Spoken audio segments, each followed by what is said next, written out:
అలాగే చాలామంది ఫంక్షన్కి వెళ్ళినప్పుడు స్టీల్ సామాన్లు గిఫ్ట్గా ఇస్తారు. అలా ఇస్తే తీసుకున్న వాళ్ళకి, ఇచ్చిన వాళ్ళకి లక్ష్మీ కటాక్షం తగ్గిపోతుంది. ఎందుకంటే స్టీల్ సామాన్లు అనేవి అశుభ కార్యక్రమాలకు మాత్రమే ఉపయోగించాలి.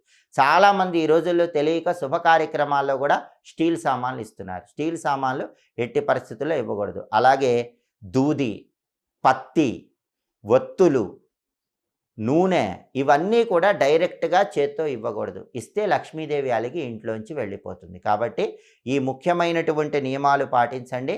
ఆడవాళ్ళు శుక్రవారం రోజు వర్జ్యం ఎప్పుడుందో చూసుకుని ఆ సమయంలో మౌనవ్రతం పాటించండి.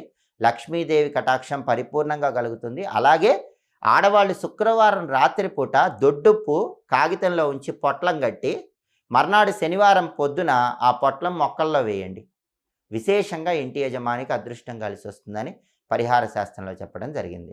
లక్ష్మీదేవిని ఎలా